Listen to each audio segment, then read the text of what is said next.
যদি আপনাদের এলাকার লোক অজুখানা বানাতে ব্যর্থ হয় আমার সাথে যোগাযোগ করবেন, পুরোটা আমি বানিয়ে দেবো ইনশাআল্লাহ। সবচাইতে যতগুলো সাদাকার কাজ আছে তার মধ্যে অন্যতম একটা সাদাকার কাজ হলো গভীর নলকূপ তৈরি করে দেওয়া, অজুর কাজে মানুষকে সহযোগিতা করা। যত মানুষ পানি পান করবে সবার নেকির ভাগ আপনার আমলনামায় যাবে। আপনি ভাবেন যে আপনি আপনার বাবাকে ভালোবাসেন, আপনি কচু ভালোবাসেন। কচু ভালোবাসেন মানে বুঝেন, আপনি ভালোবাসেন না, মিথ্যা ভালোবাসা দেখান। আপনি যদি আপনার বাবাকে ভালোবাসতেন, আপনার বাবা মারা যাওয়ার পরে তার জন্য একটা মসজিদের টিউবওয়েল বা আপনি অজুখানা তৈরি করে দিতেন, যে আমার বাবা মারা গিয়েছে, বাবা মারা যাওয়ার পরে এই অজুখানায় যত মানুষ অজু করবে সবার একটা করে নেকির ভাগ যেন আমার বাবা কবরে বসে বসে পেতে থাকে। সুবহানাল্লাহ। আপনাকে ওয়াজ মাহফিল করে অজুখানা বানানো লাগে কিসের? হৃদয়ে চিন্তা নাই যে জান্নাতের, হৃদয়ে ভাবনা নাই যে জান্নাতের, হৃদয়ে চিন্তা নাই যে আখেরাতে আমলের পাল্লা ডান হাতে আসার চিন্তা নাই। ভাবেন না আপনি, আমি দেখি নাই জীবনে কোনোদিন আপনি আপনার ছেলেকে শিখিয়েছেন যে আব্বু তোমার কিয়ামতের মাঠে ফুলসিরাত দ্রুত গতিতে পার হতে হবে, আব্বু কিয়ামতের মাঠে তোমার আমলনামা ডান হাতে নিতে হবে, আব্বু কিয়ামতের মাঠে তোমার ফুলসিরাত দ্রুত পার হতে হবে এবং মিজানের নেকির পাল্লা ভারী হতে হবে, পাপের পাল্লা যাতে করে হালকা হয়ে যায়, আব্বু তোমাকে জান্নাতে যেতে হবে যাতে করে তুমি জাহান্নামে যেতে না পারো, এজন্য তোমার কাছে সবসময় আমল করতে হবে। কোন কোন আমল করলে তুমি রাইয়ান নামক দরজাতে জান্নাতে প্রবেশ করতে পারবা। আমি এটা কোনোদিন আপনার সন্তানকে শিখাতে দেখি নাই। আমি কোনোদিন দেখি নাই যে আপনি আপনার ছেলেটাকে বলেছেন যে আব্বু তোমাকে রাসূলের সাথে জান্নাতে থাকতে হবে। আমি কোনোদিন আপনার ছেলেকে কথা বলতে দেখি নাই। তাহলে আপনার ছেলে আপনার জন্য অজুখানা বানাবে? কথা বুঝেন না মনে হয়, কথা বুঝতে পেরেছেন? এগুলো বাস্তবতা। মুসলমানদের আমাদের মাঝে ঈমান নাই, ঈমানের স্বল্পতা আছে। আমি ঘোষণা দিয়ে যাচ্ছি আজকে, যদি আপনাদের এলাকার লোক অজুখানা বানাতে ব্যর্থ হয় আমার সাথে যোগাযোগ করবেন, পুরোটা আমি বানিয়ে দেবো ইনশাআল্লাহ। কথা বুঝেন নাই? তাহলে এটা আমাদের জন্য কষ্টের, এটা আমাদের জন্য ব্যথার, এটা আমাদের জন্য লজ্জার যে মসজিদের অজুখানা তৈরি হবে কিন্তু আমরা দান চেয়ে চেয়ে হুজুরেরা পাই না। কিন্তু ওই যে কষ্ট কোথায়? আমাদের মাঝে জান্নাতের আকাঙ্ক্ষা নাই। আমরা ভেবে নিয়েছি আমরা দুনিয়াতে বড় লোক হব, আমরা ভেবে নিয়েছি যে আমরা দুনিয়াতে বাড়ি গাড়ি করে রেখে যাবো। আরে সুদের টাকা যে বাড়ি করেছেন, বুনের জমি ফাঁকি দিয়ে যে বাড়ি গাড়ি করে রেখে গেছেন সন্তানের জন্য, কিয়ামতের মাঠে আপনার সন্তান বলবে আল্লাহ আমি আমার বাবার কাছে এগুলো চাই নাই, আল্লাহ অপরাধ করেছে আমার বাবা, আল্লাহ আমি জাহান্নামে যেতে চাই না, আমার বাবাকে জাহান্নামে দেওয়া হোক। জামে মসজিদের উন্নয়ন করবে, মসজিদের উন্নয়ন তো শেষ, ঈমান আমলের উন্নয়নের দরকার আছে ইনশাআল্লাহ, দরকার আছে। যদি দরকার থেকে থাকে তাহলে আমরা সংক্ষিপ্ত সময়ে কিছু কথা বলবো ইনশাআল্লাহ। আমাদের ঈমান ও আমল বৃদ্ধির জন্য আমাদের করণীয় বর্জনীয় কি আছে, কতটুকু আমাদের ইলম অর্জন করা প্রয়োজন, আমরা সংক্ষিপ্ত আকারে জানার চেষ্টা করবো ইনশাআল্লাহ। ওমা তাওফীকি ইল্লা বিল্লাহ। সার্বিক বিষয় সামনে রেখে আমরা পবিত্র কোরআন মাজিদের সূরা আত-তাকাসুরকে কেন্দ্র করে সংক্ষিপ্ত কিছু আলোচনা আপনাদের মাঝে উপস্থাপন করার চেষ্টা করব। আল্লাহ রাব্বুল আলামিন যদি আমাদের তৌফিক দান করেন। প্রিয় উপস্থিতি, দুনিয়াতে আমরা বর্তমানে খুব সুন্দর, সাবলীল এবং তৃপ্তির সাথে বেঁচে আছি। এটা কি আপনি বিশ্বাস করেন? বুঝেন নাই মনে হয়, বুঝেন নাই মনে হয়। আপনি আমার এই কথাকে কেন্দ্র করে আপনি হয়তো ভাবতেছেন না আমি তো অনেক টেনশনে আছি, না আমি তো অনেক ঋণগ্রস্ত হয়ে আছি, না আমি তো অনেক পেরেশানির মধ্যে আছি, না আমার তো পরিবারে সুখ নাই, না আমার তো পরিবারে শান্তি নাই, না আমি তো ইবাদত বান্দেগি করে তৃপ্তি পাই না, না আমি চাকরি বাকরি করে প্রশান্তি পাচ্ছি না, না আমার সন্তান কথা শুনে না। এমনটা মনে হতে পারে কিনা? এটা বাস্তবতা না? আমি বাস্তব কিছু কথা বললাম না? পৃথিবীতে মানুষের টেনশন আছে, পৃথিবীতে মানুষের চিন্তা আছে, পৃথিবীতে মানুষের টেনশন এবং চিন্তাকে তার পারিবারিক জীবন, সামাজিক জীবন, রাজনৈতিক জীবন, ধর্মীয় জীবন, অর্থনৈতিক জীবন, এই প্রত্যেকটা সেক্টরের ভিতরে যদি আপনি মিলাতে যান তাহলে আপনি খুঁজে পাবেন। আপনার পরিবারের মধ্যে আপনি যান, দেখবেন আপনি নিজে হয় উপার্জনের দিক দিয়ে বা পরিবার পরিচালনার দিক দিয়ে বা সন্তান মানুষ করার দিক দিয়ে বা আপনার ব্যবসা বাণিজ্যকে চিন্তা করে নানা রকম টেনশন, নানা রকম দুশ্চিন্তা, এগুলো কিন্তু আমাদের ব্রেনের মধ্যে সবসময় আছে। আপনি ইবাদত করতে যান, নামাজে দাঁড়ানোর সাথে সাথে দেখবেন আপনার মনোযোগ মসজিদের বাহিরে। সালাত আদায় করে আপনি প্রশান্তি পাচ্ছেন না, সালাত আদায় করে আপনি হৃদয়ে তৃপ্তি পাচ্ছেন না। আপনি রাজনীতির মধ্যে যান, সেখানেও আপনি দেখবেন শরীয়তের সাথে রিলেটেড, ইসলাম সমর্থন করেছে, আপনি অনুবীক্ষণ যন্ত্র দিয়েও যদি খুঁজেন তাহলে খুঁজে বের করা অনেক দুষ্কর, যেখানে প্রপার ইসলাম, সঠিক ইসলামের কোরআন ও হাদিসের, কোরআন ও সহিহ হাদিসের সমন্বয় করে আপনি কোনো রাজনীতি করতে পারবেন, সেখানেও আপনি সঠিক পথ খুঁজে পাবেন না। আপনি অর্থনীতির মধ্যে যান, বহু অর্থনীতিবিদ আমাদেরকে ইসলামের নামে, অর্থাৎ ইসলামকে পুঁজি করে মুনাফা নাম দিয়ে অধিকাংশ মুসলমানদের সুদের সাথে আজকে সম্পৃক্ত করে রেখে দিয়েছে। আপনি ধর্মের মধ্যে যান, বহু দলে মানুষ বিভক্ত হয়ে মানুষ কোন দলের সাথে সম্পৃক্ত হবে, কোথায় গিয়ে সঠিক সমাধান পাবে, এটা নিয়ে আজ দিশেহারা। আপনি আপনার স্ত্রী পরিবার সেদিকে একটু যান, সকালে বাড়ি থেকে বের হলে স্ত্রীর সাথে ঝগড়া, রাতে বাড়িতে প্রবেশ করলে আবার স্ত্রীর সাথে ঝগড়া, সন্তান কথা শুনে না, নানা রকম টেনশন, নানা রকম চিন্তা, নানা রকম প্রেশানি আমাদের ব্রেনকে আজকে গ্রাস করে রেখেছে, তাই না? আপনি যদি একটু ভাবেন তাহলে আপনি বুঝতে পারবেন আসলে কেন আমাদের এত চিন্তা, কেন আমাদের এত প্রেশানি, কেন আমাদের মাঝে এত হতাশা, কেন আমাদের মাঝে এত দুশ্চিন্তা, কেন আমাদের মাঝে সাকিনা নাই, কেন আমাদের হৃদয়ে প্রশান্তি আমরা খুঁজে পাচ্ছি না। কিন্তু আমরা তো আল্লাহর ইবাদতের জন্য দুনিয়াতে এসেছি। এজন্য আমাকে আপনাকে একটু ভাবতে হবে, একটু পিছনে ফিরে যেতে হবে, একটু চিন্তা করতে হবে, একটু গবেষণা করতে হবে যে কেন আমি, আপনি, আমরা সবাই আজকে এই নানাবিধ পাপের সাথে, নানাবিধ অপরাধের সাথে, নানাবিধ গুনাহের সাথে, নানাবিধ টেনশনের মধ্যে আমাদের জীবন অতিবাহিত করতেছি। চিন্তার দরকার আছে না? অবশ্যই চিন্তার দরকার আছে। এই জন্য প্রিয় বন্ধুরা আমার, আমাকে আপনাকে, যদি আমরা এই দুশ্চিন্তা মুক্ত, টেনশন মুক্ত, প্রেশানি মুক্ত, পাপ মুক্ত দুনিয়াতে চলাফেরা করতে চাই, তাহলে আমাকে আপনাকে যতগুলো জ্ঞান অর্জন করতে হবে তার মধ্যে অন্যতম একটি জ্ঞান হলো তাওহীদের জ্ঞান অর্জন করা। যার মূলত তাওহীদের জ্ঞান নাই তার জীবনে হতাশা তত বেশি। যার মধ্যে তাওহীদের জ্ঞান নাই সে অর্থনীতিতে শান্তি প্রশান্তি খুঁজে পাবে না। যার মধ্যে তাওহীদের জ্ঞান নাই সে রাজনীতিতে প্রশান্তি খুঁজে পাবে না। যার মধ্যে তাওহীদের জ্ঞান নাই সে অন্যান্য ইবাদত করে প্রশান্তি অর্জন করতে পারবে না। যার মধ্যে তাওহীদের জ্ঞান নাই সে পরিবার পরিচালনা করে কখনো প্রশান্তি অর্জন করতে পারবে না।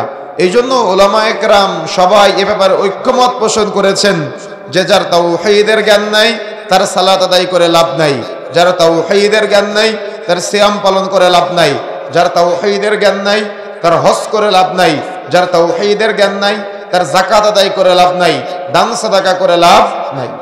এজন্য যদি আপনি হৃদয়ে সাকিনা পেতে চান, প্রশান্তি অর্জন করতে চান, তাহলে আল্লাহর সাথে সম্পর্ক তৈরি করতে হবে। আর আল্লাহর সাথে সম্পর্ক যদি আপনি স্থাপন করতে চান তাহলে আপনাকে তাওহীদের ইলম, তাওহীদের জ্ঞান প্রপার আপনাকে আমাকে উভয়কেই অর্জন করতে হবে। তাহলে আমরা এই দুনিয়াবী জীবনের এই সময়টুকু আমরা এতটাই প্রশান্তির সাথে পার করতে পারবো, সুবহানাল্লাহ, সেটা কল্পনার বাহিরে, সেটা আমাদের চিন্তার বাহিরে, সেটা আমাদের টেনশনের বাহিরে। এজন্য আমাকে আপনাকে, আমার আপনার রবকে চিনতে হবে, আল্লাহকে চিনতে হবে। আল্লাহর যে বান্দা, অর্থাৎ বান্দা যদি তার রবের সাথে দৃঢ় সম্পর্ক স্থাপন করতে পারে, দেখবেন আমাদের দুনিয়াবী সামান্য কিছু নেতা আছে না, দুনিয়াবী সামান্য দেখা যাচ্ছে অমুক জায়গার দায়িত্বশীল, তমুক জায়গার দায়িত্বশীল আছে না, বাজার প্রধান, এলাকা প্রধান, সমাজ প্রধান, জেলা প্রধান, বিভাগীয় প্রধান, ইউনিয়ন প্রধান আছে না। এদের সাথে যার যত সম্পর্ক সে মনে করে যে আমি তত ভালোভাবে বেঁচে থাকতে পারবো, তাই না? যার সাথে, অর্থাৎ একজন ভালো নেতা যিনি সমাজের একটা ভালো একটা কোনো পদে আছে, তার সাথে যদি আপনার এলাকার কোনো একটা ছেলে ছবি তুলে ফেসবুকে আপলোড করতে পারে তাহলে ও মনে করে তার সম্মান বাড়বে, তাই না? যদি কোনো ব্যক্তি ভাবে যে তার সাথে আমার সম্পর্ক ভালো আছে, আমি একটা ফোন করে দিলে অমুকে অমুক ঝামেলা থেকে মুক্তি পেয়ে যাবে, তাহলে তার একটা এলাকায় ইজ্জত বাড়ে, এলাকায় সম্মান বাড়ে, তাই না? তো এগুলো হলো দুনিয়াবী স্ট্রাকচার, এগুলো হলো দুনিয়াবী সিস্টেম। তো এই মুমিনদের জন্য সবচাইতে সৌভাগ্যের বিষয় হলো, সবচাইতে আনন্দের বিষয় হলো, সবচাইতে তৃপ্তির বিষয় হলো যে তারা এরকম অধিপতি যারা দুনিয়াবি আছে এদের সাথে সম্পর্ক স্থাপন করার চাইতে ওরা চায় যে আমার যতটুকু হৃদয় উজাড় করে দেওয়ার ভালোবাসা আছে সব ভালোবাসাটুকু রাসূলের জন্য এবং আনুগত্য যা কিছু আছে সব লিল্লাহ, আল্লাহর সন্তুষ্টির জন্য। সুবহানাল্লাহ। এজন্য তার চিন্তা সব সময় থাকে যে আমার আল্লাহর সাথে আমি কিভাবে কানেকশন তৈরি করব, আমার আল্লাহর সাথে আমি কিভাবে সম্পর্ক তৈরি করতে পারবো। যে তার রবের সাথে সম্পর্ক স্থাপন করতে পেরেছে, তার ব্যক্তি জীবন বলেন, পারিবারিক জীবন বলেন, সামাজিক জীবনে কোনো টেনশন নাই। কেন? তার রব তার সব কথাগুলা শুনে এবং কথার জবাব দেয়। কিন্তু আপনি ততদিন পর্যন্ত হৃদয়ে প্রশান্তি পাবেন না যতদিন পর্যন্ত আপনি আপনার রবের সাথে কথা বলতে পারবেন না। আপনি ততদিন পর্যন্ত সাকিনা, হৃদয়ের প্রশান্তি আপনি পাবেন না, বা আত্মমর্যাদা আপনি বুঝতে পারবেন না। কতদিন পারবেন না? যতদিন পর্যন্ত আপনি আপনার স্রষ্টা যিনি আছে, যিনি আপনার সৃষ্টিকর্তা, যিনি আপনার ইলাহ, যিনি আপনার মালিক, যিনি আপনার অধিপতি, যিনি আপনার রব, আপনি ওই রবের সাথে যতদিন পর্যন্ত সম্পর্ক তৈরি করতে না পারবেন ততদিন পর্যন্ত আপনি প্রশান্তি অর্জন করতে পারবেন না। বালা মুসিবত, বিভিন্ন রকম চিন্তা, টেনশন আপনার লেগেই থাকবে। দুনিয়াবি সামান্য একজন নেতার সাথে আপনি সেলফি তুলে বা একটু সম্পর্ক স্থাপন করে বা তার সাথে ঘুরে বেড়াতে পেরে আপনি কত প্রশান্তি পান। কিন্তু যদি আপনি আপনার রবের সাথে সম্পর্ক তৈরি করতে পারতেন তাহলে কতই না আপনি হৃদয়ে প্রশান্তি অর্জন করতে পারতেন। আপনি বুঝবেন না এটা যদি আপনার ব্রেনে তাওহীদের জ্ঞান না থাকে। আপনি এটা বুঝবেন না যদি আপনার ওয়াকাত সাকিনার আকাঙ্ক্ষা না থাকে, হৃদয়ে প্রশান্তির আকাঙ্ক্ষা না থাকে, তাহলে আপনি এটা বুঝবেন না। এই জন্য সেই তো সবচাইতে বেশি সৌভাগ্যবান যে তার রবের সাথে সম্পর্ক স্থাপন করতে পেরেছে। সেই তো সবচাইতে তৃপ্তি সহকারে দুনিয়াতে বেঁচে থাকতে পারে যে তার রবের সাথে কথা বলতে পারে। সেই তো সফল যে তার রবের সাথে কথোপকথনের মাধ্যমে সে দুনিয়াতে রবের বান্দেগি করে, রবের ইবাদত করে আখিরাতে সুখময় জান্নাত লাভ করতে পারে। সুবহানাল্লাহ। তাহলে আমার আপনার আকাঙ্ক্ষা কি থাকা দরকার? আমার আপনার চিন্তা কি থাকা দরকার? আমার আপনার আবেগ কোথায় কাজে লাগানো দরকার? আপনার কত আবেগ? কোনো একজন দুনিয়াবি নেতা যদি আপনার একটু মাথায় হাত বুলিয়ে দেয়, আপনাকে নিয়ে প্রশংসা করে, তাহলে আপনি তার পিছনে আজীবন লেগে থাকেন, স্লোগান দিতে থাকেন। কিন্তু আপনার রব আপনাকে কত মায়া করেছে, কত ভালোবাসা দিয়েছে, কত তৃপ্তিতে আপনাকে দুনিয়াতে বেঁচে থাকার তৌফিক দান করেছে, আপনি সেই রবকে চিনলেন না। এই শীতের রজনীতে ঘরের মধ্যে শুয়ে শুয়ে আপনি টিভিতে সিনেমা দেখতেছেন, নাটক দেখতেছেন, গান শুনতেছেন। এটা কি আল্লাহদ্রোহিতা না? আপনি আল্লাহদ্রোহিতা করতেছেন, অর্থাৎ আপনি পাপে লিপ্ত। তারপরেও আল্লাহ সুবহানাহু ওয়া তাআলা আপনার শ্বাস নিঃশ্বাস প্রদানের ব্যবস্থা করে দিয়েছে। সুবহানাল্লাহ। আপনি সে রবকে চিনতে পারেন নাই।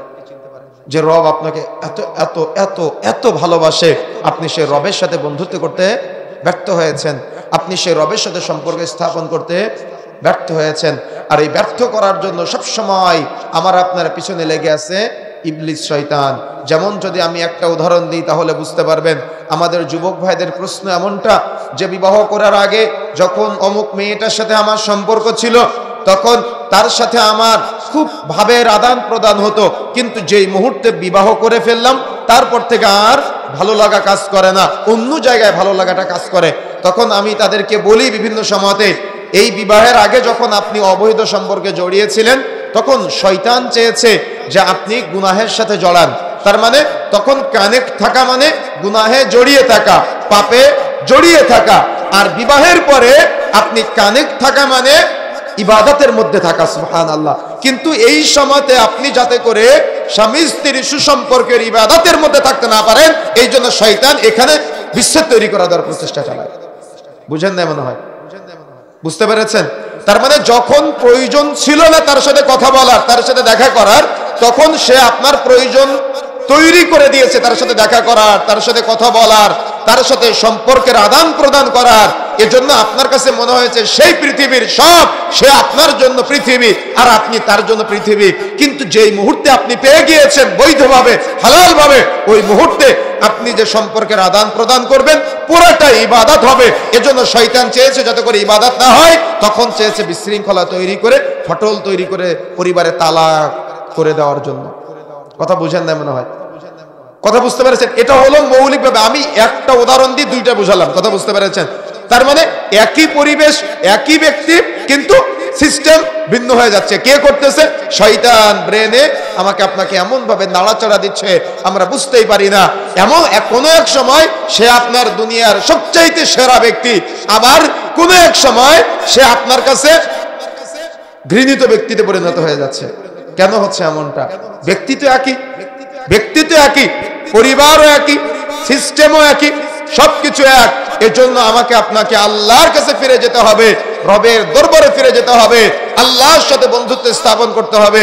যখন আপনি আল্লাহর সন্তুষ্টির জন্য সবকিছু স্থাপন করতে পারবেন, তখন আপনি একজন হৃদয়ের প্রশান্তি ফিরে পাবেন। এর জন্য প্রিয় বন্ধুরা আমার, আমাকে আপনাকে সর্বদা ইলম অর্জন করতে হবে, জ্ঞান অর্জন করতে হবে। আল্লাহ সুবহানাহু ওয়া তাআলা আমাকে আপনাকে শুধুমাত্র তার ইবাদতের জন্য পাঠিয়েছেন, এটা আমাকে আপনাকে উপলব্ধি করতে হবে। আর এজন্য জ্ঞান অর্জনের বিকল্প কিচ্ছু নাই। এজন্য আল্লাহর কাছে সবসময় চাইবেন, আল্লাহুম্মা ইন্নী আসআলুকা ইলমান নাফিআ, আল্লাহ তুমি আমাকে উপকারী জ্ঞান দান করো। অর্থাৎ জ্ঞানের মধ্যে উপকার অপকার দুটাই আছে, তবে আল্লাহর কাছে চাইতে হবে নাফিআ, উপকারী জ্ঞান, ওয়া আমালান মুতাকাব্বালা, আল্লাহ তুমি আমাকে এমন জ্ঞান দান করো যে জ্ঞানের আলোকে আমি যে আমলটা করব, আমার আমল যেন বাতিল না হয়ে যায়, আমার আমলটা যেন কবুলযোগ্য হয়। সুবহানাল্লাহ। তার মানে আমল যে বাতিল হতে পারে এটা বিশ্বাস হয়। আপনি দান করলেন, আপনার দানটা কবুল নাও হতে পারে। আপনি সালাত আদায় করলেন, আপনার সালাতটা কবুল নাও হতে পারে। আপনি হজ করলেন, আপনার হজটা কবুল নাও হতে পারে। আপনি যাকাত আদায় করলেন, আপনার যাকাতটা কবুল নাও হতে পারে। আপনি কোনো সুন্নাহ কোনো কিছু সম্পাদন করলেন, সেটা রবের দরবারে পৌঁছাতে নাও পারে। এজন্য আল্লাহর কাছে চাইতে হবে ওয়া আমালান মুতাকাব্বালা, আল্লাহ তুমি আমার জ্ঞানের আলোকে এমন আমল করা তৌফিক তুমি আমাকে দাও, আল্লাহ যে আমলটা কবুলযোগ্য, আল্লাহ আমার আমলটা যেন বাতিল না হয়ে যায়, আমার আমলটা যেন পৌঁছে যায় তোমার দরবার পর্যন্ত। ওয়ারিজকান তাইয়্যিবা, আল্লাহ তুমি আমাকে এমন রিজিক দান করো যে রিজিকটা হবে তাইয়্যিবা, যে রিজিকটা হবে হালাল, যে রিজিকটা হবে পবিত্র। সুবহানাল্লাহ। এজন্য আল্লাহর কাছে চাইতে হবে। এতটুকু চিন্তা যদি আপনার ব্রেনে থাকে, তাহলে আপনি সফলতা অর্জন করতে পারবেন দুনিয়াতে, এবং সফলতা অর্জন করতে পারবেন আখিরাতে। তা না হলে দুনিয়াবি বহু দুশ্চিন্তা আপনাকে গ্রাস করে ফেলবে, দুনিয়াবি বহু টেনশন আমাকে আপনাকে আচ্ছন্ন করে রাখবে, মহচ্ছন্ন করে ফেলবে। এ কথা আল্লাহ রাব্বুল আলামিন বলছেন, এটা আমার কথা নয়। অর্থাৎ যত আপনি আল্লাহর সাথে সম্পর্ক স্থাপন করতে পারবেন, তত আপনি দুনিয়া বিমুখ হবেন। আপনার আখিরাতে আপনি যে চিরস্থায়ী জান্নাত লাভ করতে চাচ্ছেন, সেটা আপনার টেনশনে, সেটা আপনার ব্রেনে সবসময় ঘুরবে। তা না হলে আপনি যখন বাড়িতে বালিশে মাথা দিয়ে শুয়ে থাকবেন, তখন আপনার চিন্তা হবে আমার 2টা অটো আছে, আমি আর একটা অটো কিভাবে বাড়াবো, আমার 2 বিঘা জমি আছে, আমি আমার বোনের জমিতে ফাঁকি দিয়ে কিভাবে আমার সন্তানের জন্য আর 1 বিঘা জমি রেখে যাব। যদি আপনি আল্লাহর সাথে সম্পর্ক তৈরি না করেন, তাহলে দেখা যাবে আপনার চিন্তা বা আপনার টেন্ডেন্সি এমনটা থাকবে যে আমার অমুক ছেলেটা, তার জন্য আমার অমুক ভাইয়ের জমি ফাঁকি দিয়ে তার জন্য 2 বিঘা রেখে গিয়েছি, আমার ছোট ভাইয়ের জমিটাও কিভাবে দখল করা যায় যদি সন্তানের জন্য রেখে যেতে পারতাম। কি বাস্তবতা এমনটা নয়? বাস্তব জীবন, বাস্তব তার মানে পরিক্রমাটা আমি আপনাদের মাঝে উপস্থাপন করলাম। কেন? তার বান্দেগি, তার গোলামি, অর্থাৎ সে গোলামি করতেছে কার? আল্লাহর না শয়তানের? কথা বুঝেন না মনে হয়। অর্থাৎ সে শুরু থেকে শেষ পর্যন্ত পুরোটাই আল্লাহর বান্দেগি না করে, আল্লাহর গোলামি না করে সে সর্বদা শয়তানের বান্দেগি করতেছে, শয়তানের গোলামিতে এমন ভাবে লিপ্ত আছে, তার পুরো জীবনটাই পাপাচারে পরিপূর্ণ। তার সকাল থেকে সন্ধ্যা পর্যন্ত, সন্ধ্যা থেকে সুবহ সাদিক পর্যন্ত পুরোটাই পাপাচারে পরিপূর্ণ। অর্থাৎ তার জীবনটাই পাপের মধ্যে, তার দেহটাই পাপের মধ্যে, তার চোখটা পাপের মধ্যে, তার কানটা পাপের মধ্যে, তার অঙ্গ প্রত্যঙ্গ পুরোটাই পাপে জরাজীর্ণ হয়ে আছে। তাহলে এই ব্যক্তি যদি তার রবের সাথে সম্পর্ক স্থাপন না করে, তাহলে তো এমন সমস্যা হবে। এজন্য সমস্ত চিন্তা, সমস্ত টেনশন, সমস্ত বালা মুসিবত, সমস্ত পাপাচার থেকে যদি আপনি বের হয়ে আসতে চান, তাহলে আল্লাহর সাথে, রবের সাথে সম্পর্ক স্থাপন করতে হবে। আর হৃদয়ে চিন্তা করতে হবে, আমার রব আমাকে এত এত এত নিয়ামত দান করেছে, আমি আমার রবের পক্ষ থেকে পাওয়া নিয়ামতটা আমি কোন পথে ব্যয় করলাম, এটা চিন্তা করতে হবে। দেখেন আল্লাহ রাব্বুল আলামিন এজন্য বলছেন যে যারা এই দুনিয়াবি, তার মানে চেষ্টা, দুনিয়ার প্রচেষ্টা। আমি দুনিয়ার অকল্যাণ আবার আপনাকে চাইতে বলি নাই, আপনি দুনিয়ার হাসানাও চাইবেন, আখেরাতের হাসানাও চাইবেন, কিন্তু সেটা লিমিটের মধ্যে। সেটা ইসলামী শরীয়তের যতগুলো নীতিমালা আছে এই নীতিমালা ফলো করে আপনাকে চাইতে হবে। যদি আপনি না চাইতে পারেন, যদি আপনি সম্পর্ক না স্থাপন করতে পারেন, দেখেন আল্লাহ বলছেন আল্লাহকুমুত তাকাসুর, প্রাচুর্যের প্রতিযোগিতা তোমাদের মোহচ্ছন্ন করেছে, প্রাচুর্যের প্রতিযোগিতা তোমাদের আচ্ছন্ন করে রেখেছে। যখন চতুর্দিক থেকে ধোঁয়া বের হয় তখন ওই এলাকাটা আচ্ছন্ন হয়ে যায় না, ধোঁয়ায় আচ্ছন্ন হয়ে যায় না। এর অনেকগুলো উদাহরণ আছে, যেমন যখন সূর্য অস্ত যায় বা সূর্য ডুবে যায় তখন ধীরে ধীরে ধীরে ধীরে গোটা পৃথিবীর আপনার চারপাশে আপনি যখন এই সূর্য অস্ত যায় তখন আপনি দেখতে পাবেন অন্ধকার আচ্ছন্ন করে ফেলেছে। তো ঠিক তেমনি ভাবে আল্লাহ রাব্বুল আলামিন বলছেন আল্লাহকুমুত তাকাসুর, প্রাচুর্যের প্রতিযোগিতা তোমাদের মোহাচ্ছন্ন করেছে, আচ্ছন্ন করেছে। আপনি হয়তো বুঝলেন না, আপনি একটু চিন্তা করেন তো যে আল্লাহ রাব্বুল আলামিনের এই কথা মিথ্যা কিনা।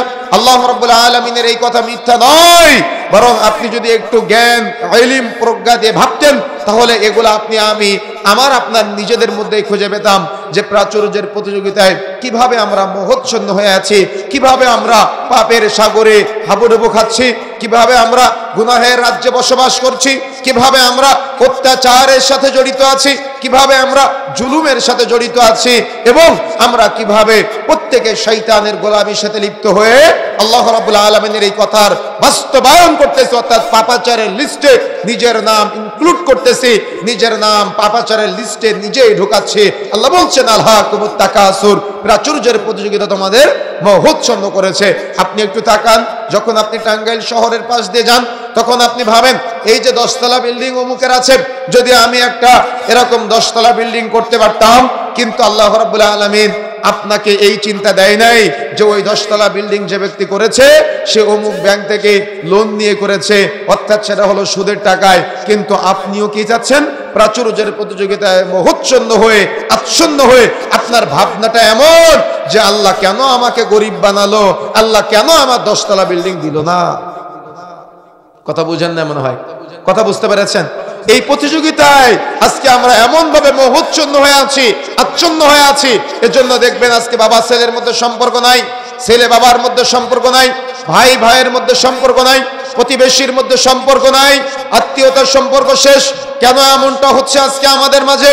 এই যে আমরা প্রাচুর্যের প্রতিযোগিতায় মোহচ্ছন্ন হয়ে আচ্ছন্ন হয়ে আল্লাহর সাথে সম্পর্ক নষ্ট করে আমরা শয়তানের তাবেদারি, শয়তানের গোলামিতে আজকে এমন ভাবে লিপ্ত হয়ে আছি যে আমাকে আপনাকে শয়তান চতুর্দিক থেকে এমন ভাবে গ্রাস করেছে যে গ্রাস আমরা বুঝতে না পেরে আমরা মোহচ্ছন্ন হয়ে সব সময়, শয়তান যদি বলেছে তুই উঠে দাঁড়া, আমরা উঠে দাঁড়িয়েছি, শয়তান যদি বলেছে তুই বস, আমরা বসে গিয়েছি। কখনো ভাবি নাই যে আমার রব আমাকে এত এত এত নিয়ামত দান করেছে, আমি কোনো ভুলের মাধ্যমে সেই রবকে কষ্ট দিচ্ছি না তো, আমি কোনো ভুলের মাধ্যমে আমি আমার পাপের বোঝাটা ভারী করতেছি না তো। এই জন্য আমাকে আপনাকে চিন্তা করা দরকার, ভাবা দরকার। সামনে পথ দুইটা, চায়ের দোকান আছে দুইজনের, একজনের চায়ের দোকানে সিগারেট বিক্রয় হয়, তার ইনকাম দৈনিক 1500 টাকা, আরেকজনের চায়ের দোকানে সিগারেট বিক্রয় হয় না, তামাক জর্দা বিক্রয় হয় না, সিনেমা চলে না, তার ইনকাম হলো মাত্র 500 টাকা। এ সব সময় চিন্তা করতেছে কেন আমি যদি তার মতো সিগারেট বিক্রয় করতাম তাহলে আমার ইনকাম বেড়ে যেত, আমি যদি তার মতো দোকানে একটা টিভি খাওয়াতে পারতাম তাহলে এই সিনেমার দর্শক যারা আছে তারা আমার দোকানে বসে চা খেত, তাহলে কি হতো? আমার কাস্টমার বেড়ে যেত। তখন ওই ব্যক্তি চিন্তা করলো আমার কাছে তো টাকা নাই, আমি অমুক সমিতি থেকে আমার জমিটা মর্টগেজ রেখে আমি কত টাকা 10, 15, 20 হাজার 1 লক্ষ টাকা লোন নিয়ে আমি একটু সিগারেট তুলি আমার দোকানে, আমি একটু জর্দা উঠাই আমার দোকানে, আমি আমার দোকানে একটা সিনেমা হল তৈরি করি, অর্থাৎ সিনেমা প্রদর্শনের জন্য সুন্দর করে একটা এরিয়া তৈরি করি যেখানে বসে বসে সবাই তৃপ্তি সহকারে সিনেমা দেখবে আর আমার দোকানের চা, বিড়ি, পান, সিগারেট এগুলা সেবন করতে থাকবে।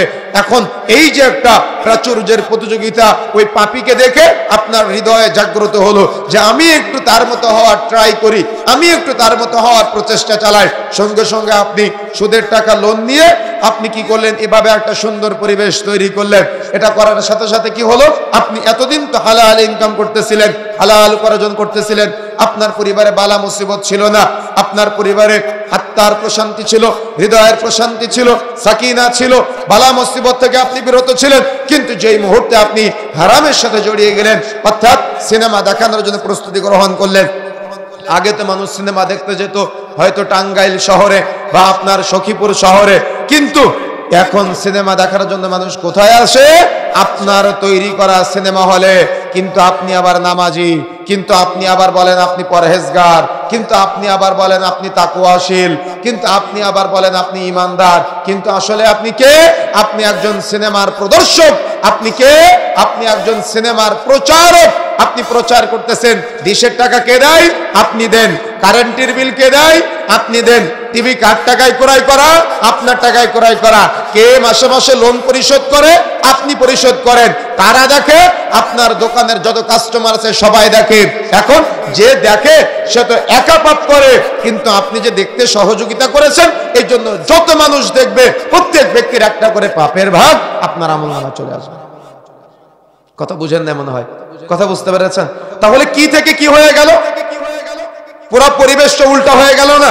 একটা পিওর হালাল ইনকাম, একটা পিওর হালাল উপার্জনকে কিভাবে এই প্রাচুর্যের প্রতিযোগিতায় লিপ্ত হয়ে, মোহচ্ছন্ন হয়ে, আচ্ছন্ন হয়ে ওই ব্যক্তি সঙ্গে সঙ্গে তার উপার্জনটাকে হারামে রূপান্তর করে ফেললো। ওর দোকান থেকে যত ব্যক্তি সিগারেট খায়, জর্দা তামাক খায়, যারা খায় তারা তো একা পাপ করে, কিন্তু ওই ব্যক্তি যত মানুষকে খেতে সহযোগিতা করলো, প্রত্যেক ব্যক্তির একটা করে পাপের ভাগ। সকাল 8টা থেকে রাত্রি 10টা পর্যন্ত যত মানুষ খায়, প্রত্যেক ব্যক্তির পাপের একটা করে ভাগ তার আমলনামায় যুক্ত হয়ে যাচ্ছে। তাহলে কি সে দুনিয়াতে লাভবান হলো, না আসলেই ক্ষতিগ্রস্ত হলো? সে আখিরাতের জন্য লাভবান হলো নাকি ক্ষতিগ্রস্ত হলো? আমি চিন্তা আপনার কাছে দিয়ে গেলাম। কেন?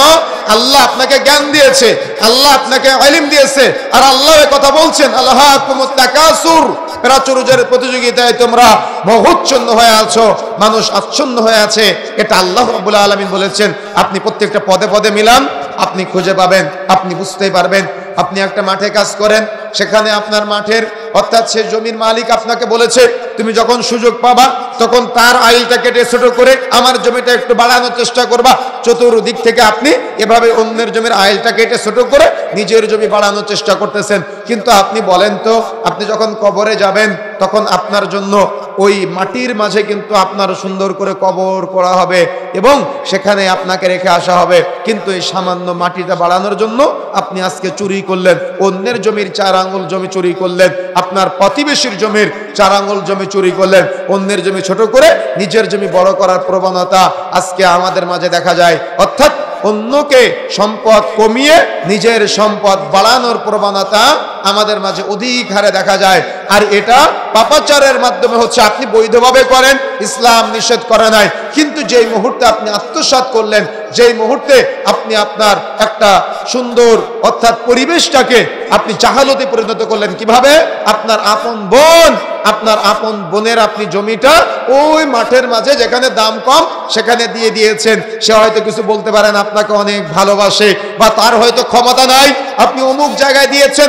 আর প্রাচুর্যের প্রতিযোগিতায় মোহচ্ছন্ন হয়ে আপনি দেখা যাচ্ছে এই আপনার মাওলানা পাড়া অর্থাৎ আপনার এলাকার যে নাম আছে সেখানে সবচেয়ে পপুলার জায়গায় যে জমিটা আছে সেই জায়গাটা আপনি কি করলেন? জমিটা নিয়ে নিলেন আর বোনকে দিয়ে দিলেন। নামার মধ্যে বোনকে দিয়ে দিলেন যেখানে দাম কম। তাহলে আপনি কি ইনসাফ প্রতিষ্ঠা করতে পারলেন? কেন পারলেন না? ওই যে প্রাচুর্যের প্রতিযোগিতায় মোহচ্ছন্ন হয়েছে, অর্থাৎ আচ্ছন্ন হয়ে আপনি আজকে আপনার বোনকে ঠকালেন আর আপনি ভেবেছেন যে আপনি জিতে গিয়েছেন, কিন্তু আপনি কি আসলেই জিততে পারলেন? কথা বুঝেন না মনে হয়? আপনি কি আসলেই জিততে পারলেন? ভাইয়ের জমি চুরি করে, ফুফুর জমি চুরি করে আপনি কি আসলেই জিততে পারলেন? দেখেন আল্লাহ রাব্বুল আলামিন পার্শ্ববর্তী সূরায় বলছেন, আল্লাহ রাব্বুল আলামিন তিনি নিজেই বলছেন এখানে, ওয়াকালাল ইনসানু মা লাহা, মানুষ সেদিন আফসোস করবে। মানুষ আফসোস করবে আর বলবে যে হায় আফসোস, আমি সামান্য সম্পদের জন্য আমার বোনের সাথে সম্পর্ক নষ্ট করেছিলাম। হায় আফসোস, আমি এই সামান্য সম্পদের জন্য আমার ভাইয়ের সাথে সম্পর্ক নষ্ট করেছিলাম। হায় আফসোস, আমি এই সামান্য সম্পদের জন্য আমার ফুফুর সাথে সম্পর্ক নষ্ট করেছিলাম। বলেন তো সেদিন আফসোস করে লাভ আছে? সেদিন আফসোস করে লাভ নাই। দেখেন তার আগের আয়াতে আল্লাহ রাব্বুল আলামিন বলছেন, ওয়া আখরাজাতিল আরদু আসকালাহা, জমিন তার বোঝাসমূহ বের করে দিবে। এ তাফসীর জানেন এই যে আপনি দুনিয়ার মোহে মোহচ্ছন্ন হয়ে দুনিয়া কামানোর জন্য, আমি দুনিয়ার মোহে মোহচ্ছন্ন হয়ে দুনিয়ার প্রতি আসক্ত হয়ে দুনিয়ার ভালোবাসায় লিপ্ত হয়ে আমি যে না হালাল না হারাম, আপনি যে না হালাল না হারাম সবকিছুর সাথে জড়িত, আপনি বুঝেনি নাই। এখানে আল্লাহ রাব্বুল আলামিন যে বলছেন ওয়া খরাজাতিল আরদু আসকালাহা, এবং পরবর্তী যে আয়াত ওয়াকালাল ইনসানু মা লাহা, এবং তারপরের আয়াত ইয়াউমাইদিন তুহাদ্দিসু আখবারহা, জমিন তার বৃত্তান্ত বর্ণনা করবে। এর লম্বা তাফসীর এসেছে, এমনটা বলা যেতে পারে যে কিয়ামতের মাঠে আমরা তো এতদিন জানতাম মানুষ উঠবে, মানুষ তো উঠবে উঠবে, মানুষের সাথে সাথে মানুষের কাঁধে করে তার পাপের বোঝা সমূহ নিয়ে উঠবে। তার মানে আপনি যে আপনার বোনের জমি ফাঁকি দিয়েছেন দুনিয়াতে বড়লোক হওয়ার জন্য, দুনিয়াতে আত্মসম্মান বোধ বাড়ানোর জন্য, দুনিয়ার মানুষ আপনাকে বলবে আপনার অনেক জমি জায়গা, দুনিয়ার মানুষ আপনাকে ইজ্জত করবে, আপনি এই যে জমি ফাঁকি দিয়েছেন আপনার বোনের, আপনার ভাইয়ের, আপনার ফুফুর, কিয়ামতের মাঠে যখন আপনি উঠবেন তখন দেখবেন আপনার কাঁধের উপরে ওই আপনার চুরি করা সম্পদ নিয়ে আপনি উঠেছেন। দুনিয়াতে আপনি মুদিখানার দোকানে যখন কাজ করেন বা মুদিখানার একটা দোকান দিয়েছেন, আপনার চিন্তা আমি একটু দ্রুত বড় লোক হব, তখন আপনি কি করলেন? চিনিতে ওজনে কম দিলেন, ডাউলে ওজনে কম দিলেন, আপনি তেলে ওজনে কম দিলেন, চাউলে ভেজাল দিলেন, দিয়ে আপনি ভাবতেছেন যে আমি দ্রুত বড় লোক হয়ে যাব। কিন্তু এই যে আপনার চিন্তা ভাবনা দ্রুত বড় লোক হওয়ার, তার মানে কেন দ্রুত বড় লোক হতে চাইলেন দুনিয়াতে? ওই যে অমুকে বড় লোক, আমিও বড় লোক হব, অমুকের একতলা বাড়ি, আমাকেও একতলা বাড়ি বানাতে হবে, এই চিন্তায় বিভোর হয়ে আপনি দ্রুত বড় লোক হওয়ার আশায়, দ্রুত সম্পদশালী হওয়ার আশায় আপনি ওজনে কম দিয়ে দিলেন, আপনি খাদ্যে ভেজাল দিয়ে দিলেন। এখন বিষয়টা কি হয়ে গেল? বিষয়টা কি? সমাধান কি? আপনি সমাধান দিতে পারবেন? আপনি তো সমাধান দিতে পারবেন না। সমাধান কি হবে? কিয়ামতের মাঠে যখন আপনি দাঁড়াবেন, এগুলো তো সব বান্দা কেন্দ্রিক পাপ। ওই যে অপরাধগুলো করেছেন দুনিয়ার মোহে আচ্ছন্ন হয়ে, দুনিয়ার মায়ায় মোহচ্ছন্ন হয়ে, কিয়ামতের মাঠে দাঁড়ানোর সময় আপনি যেমন উঠবেন, আমরা যেমন উঠবো, আমাদের সাথে সাথে এই পাপগুলো সব জমিন বের করে দিবে। জমিন সব এই খনিজ সম্পদ, এই জমি জায়গা, গাড়ি বাড়ি, যেগুলো আমি হারাম ভাবে, যেগুলো আপনি হারাম ভাবে উপার্জন করার চেষ্টা করেছেন, সব কিয়ামতের মাঠে আপনি দেখতে পাবেন। এমনকি কিছু ব্যক্তি কাঁধে করে নিয়ে উঠবে, তখন আফসোস করবে আর বলবে হায় আফসোস যদি আমি দুনিয়াতে চুরি না করতাম, হায় আফসোস আমি যদি দুনিয়াতে এই যে একটু ফিরে আসার প্রচেষ্টা চালাতাম, হায় আফসোস আমি যদি দুনিয়াতে একটু নিজেকে নিয়ে চিন্তা বেশি না করে, আমি যদি একটু আখিরাত নিয়ে ভাবতাম, দুনিয়াতে এস্টাবলিশ হওয়ার চিন্তা না করে আমি যদি আখিরাতে সুখময় জান্নাত লাভ করার প্রচেষ্টা চালাতাম। যদি আপনি কিয়ামতের মাঠে এভাবে আফসোস করেন, বলেন তো সেদিন আফসোস করে লাভ আছে? সেদিন আফসোস করে লাভ নাই। এই জন্য দুনিয়াতে চিন্তা করতে হবে, দুনিয়াতে ভাবতে হবে, দুনিয়াতে গবেষণা করতে হবে কিভাবে আমি সুখময় জান্নাত লাভ করতে পারবো। এই জন্য সর্বদা মনে রাখার চেষ্টা করতে হবে এই প্রাচুর্যের প্রতিযোগিতায় আল্লাহ রাব্বুল আলামিন যে বলেছেন মানুষ মোহচ্ছন্ন হয়ে যাবে, আচ্ছন্ন হয়ে যাবে, এটা থেকে পরিত্রাণের জন্য আমাকে আপনাকে সর্বদা, এটাতে পরিত্রাণের জন্য আমাকে আপনাকে সব সময় চেষ্টা করতে হবে আল্লাহ রাব্বুল আলামিনের নৈকট্যশীল বান্দাদের অন্তর্ভুক্ত হওয়ার জন্য, আল্লাহ রাব্বুল আলামিনের প্রিয় বান্দাদের অন্তর্ভুক্ত হওয়ার জন্য। এজন্য আমাকে আপনাকে অধিক হারে শরীয়তের ইলম, কুরআন হাদিসের জ্ঞান অর্জন করার জন্য বেশি বেশি প্রচেষ্টা চালাতে হবে এবং আল্লাহর দেওয়া ভালোবাসাগুলো উপলব্ধি করতে হবে।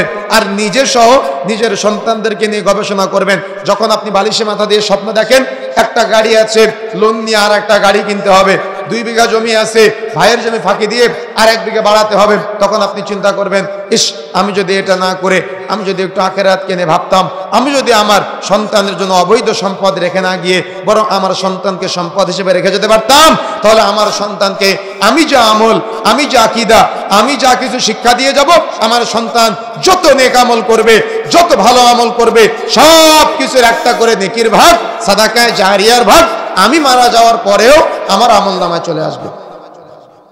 কথা কি বুঝতে পেরেছেন? কি বুঝেছেন? কতটুকু বুঝতে পেরেছেন? আমি বুঝাতে পারি না মনে আপনাকে। আল্লাহ রাব্বুল আলামিন যে কথা বলেছেন এটা কি মিথ্যা হতে পারে? এটা মিথ্যা নয়, আল্লাহর কথা চূড়ান্ত সত্য। এই জন্য আমাকে আপনাকে সর্বদা চিন্তা করতে হবে। আল্লাহ রাব্বুল আলামিন তারপরের আয়াতে বলছেন যে এই প্রচেষ্টা মানুষের কতদিন থাকবে? কোন প্রচেষ্টা? যে প্রচেষ্টা দুনিয়াতে তার আত্মমর্যাদা, দুনিয়াতে তার ইজ্জত সম্মান বাড়ানোর প্রচেষ্টা চালায়, এই প্রচেষ্টা মানুষের কতদিন থাকবে? আল্লাহ বলছেন হাত্তা যুরতুমুল মাকাবির, যতদিন পর্যন্ত না মানুষ কবরে উপনীত হয়, ততদিন পর্যন্ত মানুষের মনের মাঝে এই প্রবণতা, এই চিন্তা, অর্থাৎ আরো চাই, এই চিন্তা, এই টেনশন, এই ভাবনা তার ব্রেনের মধ্যে সব সময় থাকবে। কথা কি বুঝতে পারতেছেন? তার মানে মানুষের মাঝে এই চিন্তাটা বেশি বেশি থাকবে। এই জন্য প্রিয় বন্ধুরা আমার, আমাকে আপনাকে সবসময় চিন্তা করতে হবে যে আমি আপনি যে এই দুনিয়ার মোহে বিভোর হয়ে, দুনিয়ার চিন্তায়, দুনিয়াকে কামানোর জন্য মত্ত হয়ে আমি আপনি যে আল্লাহকে ভুলে গিয়ে জান্নাত জাহান্নামের চিন্তা, অর্থাৎ জান্নাতে যাওয়ার আকাঙ্ক্ষা, জাহান্নামে না যাওয়ার প্রচেষ্টা, অর্থাৎ আল্লাহর কাছে মিজানের পাল্লায় নেকির পাল্লা ভারী হওয়া, পাপের পাল্লা হালকা হওয়া, বা আমলনামা ডান হাতে আসা, পুলসিরাত দ্রুত পার হওয়ার এই যে প্রচেষ্টা আজকে আমরা করতেছি না কেন?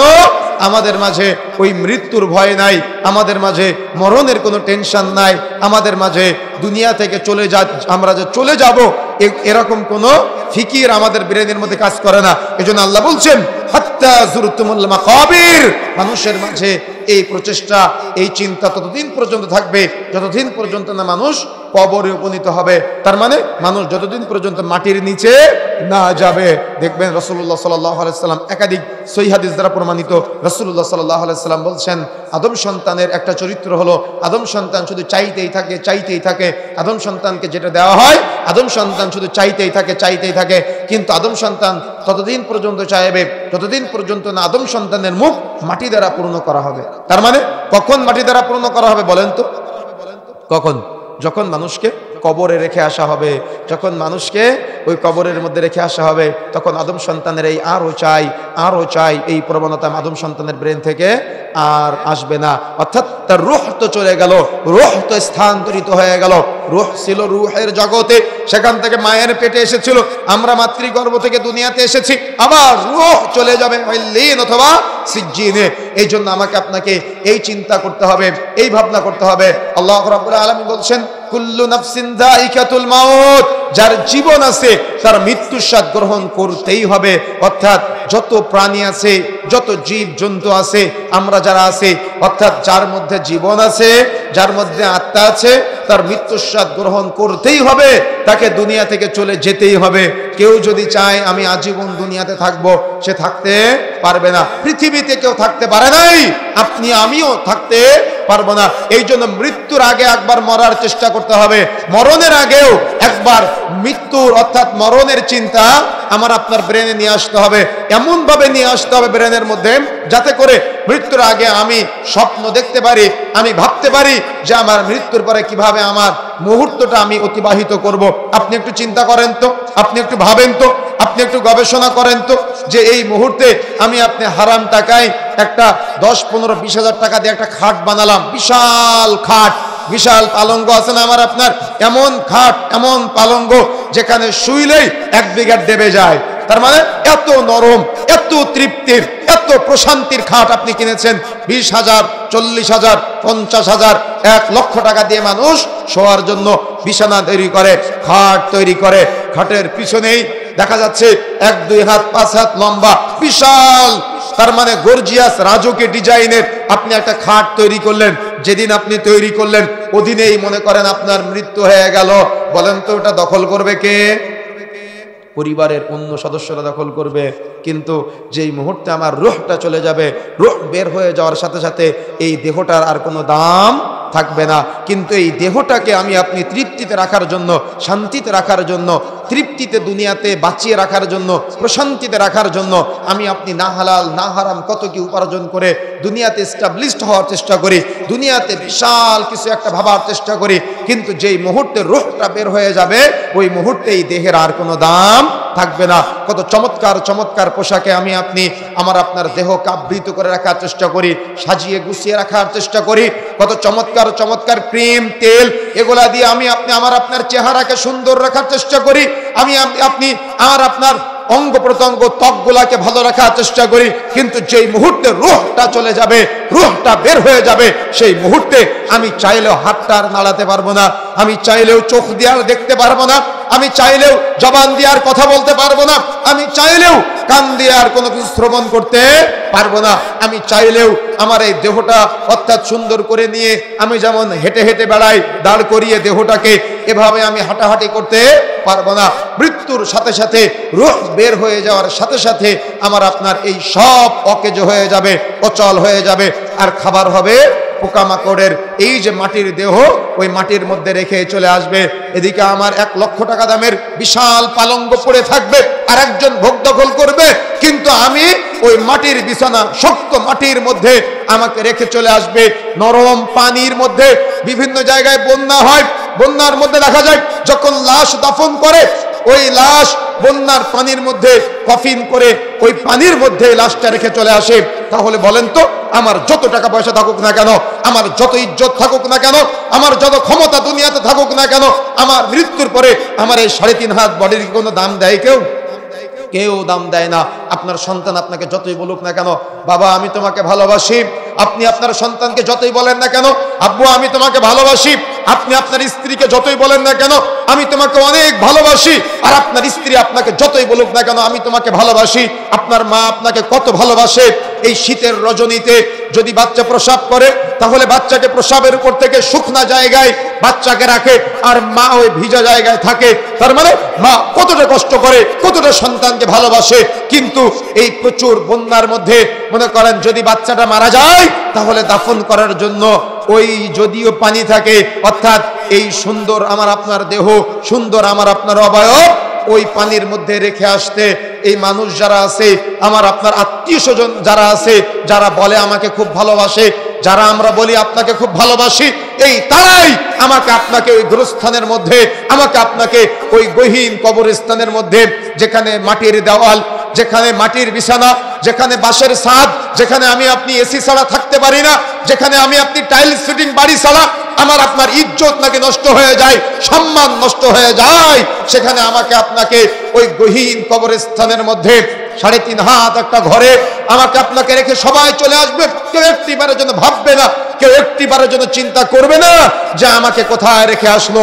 কিন্তু দুনিয়াতে আমাকে দেখার জন্য কত মানুষ বিবহর হয়ে থাকতো, দুনিয়াতে আমাকে সম্মান করার জন্য কত মানুষ লাইন দিয়ে থাকতো, দুনিয়াতে আমাকে ওই আমার ইজ্জত, আমার সম্মান, আমার মর্যাদা দেওয়ার জন্য কত মানুষ কতভাবে অপেক্ষা করত, কত মানুষ আপনার আমার টাকা পয়সার পিছনে দৌড়ায়।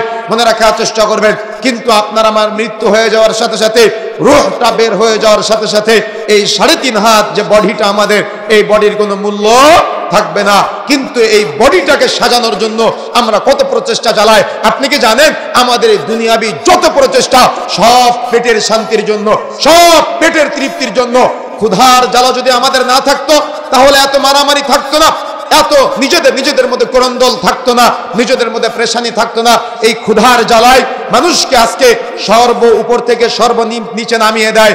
মনে রাখার চেষ্টা করতে হবে, এই যে পেটের জ্বালায় আমি আপনি আজকে পেটের মধ্যে না হালাল না হারাম খাদ্য প্রবেশ করাচ্ছি, আমার আপনার মৃত্যুর পরে এই পেট থেকে সবচাইতে বেশি দুর্গন্ধ ছড়াবে। আমি আপনি বুঝি নাই, আমি আপনি চিন্তা করি নাই, আমি আপনি ভাবি নাই, আমি আপনি গবেষণা আজকে করতে পারি নাই। এই জন্য আমার আপনার মনের মাঝে আল্লাহ রাব্বুল আলামিন যে কথা বলেছেন, এর বাস্তব দৃষ্টান্ত দেখা যায়। দুনিয়ার মোহে মোহচ্ছন্ন হয়ে আজকে আমরা আচ্ছন্ন হয়ে আছি। আমরা কবরে যাওয়ার আগ পর্যন্ত এটা ব্রেন দিয়ে চিন্তাও করতে পারি না, ভাবতে পারি না, গবেষণা করতে পারি না। কিন্তু ওই 3.5 হাত কবরের মধ্যে আমাকে আপনাকে সবাই রেখে চলে আসবে। সামান্য চেহারার সৌন্দর্য বাড়ানোর জন্য আপনি রাসূলের সুন্নাত দাড়িটা রাখতে পারেন না, কিন্তু এই যেই মুহূর্তে আপনার রূহ বের হয়ে যাবে, সেই মুহূর্তে আপনার এই সুন্দর চেহারাটা কবরে রেখে আসার পরে আস্তে আস্তে পোকামাকড় খেয়ে ফেলবে, মাটি খেয়ে ফেলবে আমার আপনার এই দেহটা। এই জন্য প্রিয় বন্ধুরা আমার, মনে রাখার চেষ্টা করতে হবে সবসময়, যতদিন পর্যন্ত আপনি আল্লাহর আনুগত্য করতে পারবেন, রাসূলের আনুগত্য করতে পারবেন, ততদিন পর্যন্ত আপনি তৃপ্তিতে দুনিয়াতে বেঁচে থাকতে পারবেন। আর যেই মুহূর্তে আপনি আল্লাহর আনুগত্য থেকে বের হয়ে যাবেন, রাসূলের আনুগত্য থেকে বের হয়ে যাবেন, সেই মুহূর্তে আপনি দুনিয়াবি বালা মুসিবত, দুনিয়াবি টেনশন, দুনিয়াবি ফাসাদের মধ্যে পড়ে যাবেন। এই জন্য আল্লাহ রাব্বুল আলামিন আমাকে আপনাকে যে শুধুমাত্র তার ইবাদতের জন্য দুনিয়াতে পাঠিয়েছেন, এটা ভাবতে হবে, এটা চিন্তা করতে হবে, এটা গবেষণা করতে হবে যে আমি যে ব্যক্তি হই না কেন আমাকে কবরে যেতেই হবে। যদি কোনো বান্দা এই চিন্তা করতে পারে, তাহলে ওই বান্দা কখনো তার মানে পাপাচার করতে পারে না, গুনাহের সাথে জড়াতে পারে না। এই জন্য সর্বদা চিন্তা করতে হবে কুল্লু নাফসিন যায়িকাতুল মাউত, যার জীবন আছে তার মৃত্যুর স্বাদ গ্রহণ করতেই হবে। দুনিয়াতে আপনার যতই ক্ষমতা থাকুক না কেন, দুনিয়াতে আপনার যতই সম্মান থাকুক না কেন, দুনিয়াতে আপনার যতই মর্যাদা থাকুক না কেন, দুনিয়াতে আপনার লক্ষ কোটি ভক্ত থাকুক না কেন, এই সবাই আপনাকে কবরে রেখে আসার জন্য যেই মুহূর্তে মারা যাবেন, সকালে মারা গেলে চেষ্টা করবে জোহরে জানাজা দেওয়ার জন্য, আসর পর্যন্ত যদি আপনার কেউ নিয়ে যেতে চায় তাহলে সমাজের মানুষ বাধা দিবে, বলবে আসর পর্যন্ত দেরি করার কি দরকার। যদি মাগরিবে কেউ মারা যায় তাহলে এশার পরে জানাজা দিয়ে তাকে যত দ্রুত সম্ভব রাতের মধ্যেই কবরে রেখে আসার চেষ্টা করে। কিন্তু আমি আপনি এই দুনিয়ার এই নিষ্ঠুরতা বুঝতে না পেরে আমি আপনি ভেবেছি যে দুনিয়াতে আমি এস্টাবলিশড হব। দেখেন আল্লাহ নিজেই বলছেন এ কথা, দুনিয়ার মানুষ তোমরা যতই ভাবো না কেন যে তোমরা দুনিয়াতে এস্টাবলিশড হবা, কখনো দুনিয়াতে এস্টাবলিশড হওয়া সম্ভব না। আল্লাহ রাব্বুল আলামিন বলছেন ইয়াহসাবু আন্না মালাহু আকলাদা। আল্লাহ বলছেন মানুষ মনে করে তার সম্পদ দুনিয়াতে তাকে চিরজীবন বাঁচিয়ে রাখবে, মানুষ মনে করে তার সম্পদ দুনিয়াতে তাকে এস্টাবলিশড করবে, দুনিয়াতে তাকে চিরঞ্জীব করে রাখবে। কিন্তু আল্লাহ বলছেন কাল্লা, যারা এই চিন্তা করে তারা ভুলের মধ্যে আছে, তারা সফল না। লাইয়ুমবাদান্না ফিল হুতামা, তারা হুতামা নামক জাহান্নামে নিক্ষিপ্ত হবে। কথা বুঝতে পেরেছেন? এই জন্য প্রিয় বন্ধুরা আমার, আমাকে আপনাকে চিন্তার দুয়ার খুলতে হবে, ভাবনার দুয়ার খুলতে হবে যে আমি কি করতেছি, দুনিয়ার এই জিন্দগিটা আমার কতদিনের জন্য, আমি কতটুকু ইলম অর্জন করতে পারলাম, আমি কতটুকু আল্লাহর সন্তুষ্টির জন্য কাজ করতে পারলাম, আমি কতটুকু আল্লাহর জন্য কয়টা সেকেন্ড কয়টা মুহূর্ত আমি ব্যয় করতে পারলাম, আমার কতটুকু গোপন দান আছে, আমার কতটুকু গোপন আমল আছে, আমার কতটুকু গোপন সাদাকা আছে। আমি এসে শুনতে পেলাম যে এখানে নাকি অজুখানার উন্নয়নের জন্য মাহফিলের আয়োজন। আমি তো শুনে আশ্চর্য হলাম, এরকম অজুখানা দেওয়ার জন্য সমাজের মানুষ হিড়িক লেগে থাকবে, আরে আমি দিব, আরেকজন বলবে আমি দিব, নেওয়ার জন্য লটারি করতে হবে। এটা হলো ফজিলতের জায়গা।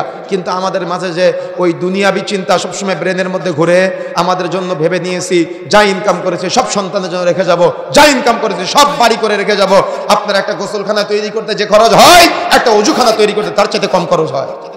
কিন্তু আপনি বুঝেন নাই, আপনি বুঝেন নাই আপনার অজুখানা বানানোর জন্য মাহফিলের আয়োজন করা লাগে।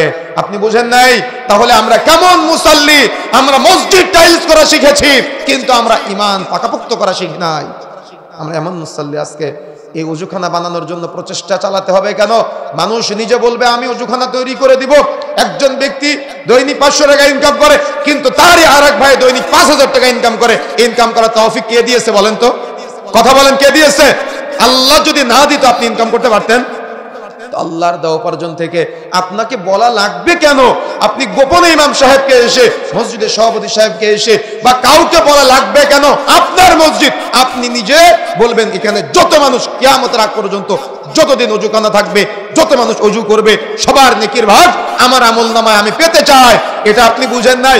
এটা ইসলামের সবচাইতে যতগুলো সাদাকার কাজ আছে তার মধ্যে অন্যতম একটা সাদাকার কাজ হলো গভীর নলকূপ তৈরি করে দেওয়া, অজুর কাজে মানুষকে সহযোগিতা করা। যত মানুষ পানি পান করবে সবার নেকির ভাগ আপনার আমলনামায় যাবে। আপনি ভাবেন যে আপনি আপনার বাবাকে ভালোবাসেন, আপনি কচু ভালোবাসেন। কচু ভালোবাসেন মানে বুঝেন, আপনি ভালোবাসেন না, মিথ্যা ভালোবাসা দেখান আপনি। আপনি যদি আপনার বাবাকে ভালোবাসতেন, আপনার বাবা মারা যাওয়ার পরে তার জন্য একটা মসজিদের টিউবওয়েল বা আপনি অজুখানা তৈরি করে দিতেন যে আমার বাবা মারা গিয়েছে, বাবা মারা যাওয়ার পরে এই অজুখানায় যত মানুষ অজু করবে সবার একটা করে নেকির ভাগ যেন আমার বাবা কবরে বসে বসে পেতে থাকে। সুবহানাল্লাহ। আপনাকে ওয়াজ মাহফিল করে অজুখানা বানানো লাগে কিসের? হৃদয়ে চিন্তা নাই যে জান্নাতের, হৃদয়ে ভাবনা নাই যে জান্নাতের, হৃদয়ে চিন্তা নাই যে আখেরাতে আমলের পাল্লা ডান হাতে আসার চিন্তা নাই। ভাবেন না আপনি, আমি দেখি নাই জীবনে কোনোদিন আপনি আপনার ছেলেকে শিখিয়েছেন যে আব্বু তোমার কিয়ামতের মাঠে পুলসিরাত দ্রুত গতিতে পার হতে হবে, আব্বু কিয়ামতের মাঠে তোমার আমলনামা ডান হাতে নিতে হবে, আব্বু কিয়ামতের মাঠে তোমার পুলসিরাত দ্রুত পার হতে হবে এবং মিজানের নেকির পাল্লা ভারী হতে হবে, পাপের পাল্লা যাতে করে হালকা হয়ে যায়। আব্বু তোমাকে জান্নাতে যেতে হবে, যাতে করে তুমি জাহান্নামে যেতে না পারো। এজন্য তোমার কাছে সবসময় আমল করতে হবে। কোন কোন আমল করলে তুমি রাইয়ান নামক দরজাতে জান্নাতে প্রবেশ করতে পারবা। আমি এটা কোনোদিন আপনার সন্তানকে শিখাতে দেখি নাই। আমি কোনোদিন দেখি নাই যে আপনি আপনার ছেলেটাকে বলেছেন যে আব্বু তোমাকে রাসূলের সাথে জান্নাতে থাকতে হবে। আমি কোনোদিন আপনার ছেলেকে কথা বলতে দেখি নাই। তাহলে আপনার ছেলে আপনার জন্য অজুখানা বানাবে? কথা বুঝেন না মনে হয়। কথা বুঝতে পেরেছেন? এগুলো বাস্তবতা। মুসলমানদের আমাদের মাঝে ঈমান নাই, ঈমানের স্বল্পতা আছে। আমি ঘোষণা দিয়ে যাচ্ছি আজকে, যদি আপনাদের এলাকার লোক অজুখানা বানাতে ব্যর্থ হয় আমার সাথে যোগাযোগ করবেন, পুরোটা আমি বানিয়ে দেব ইনশাআল্লাহ।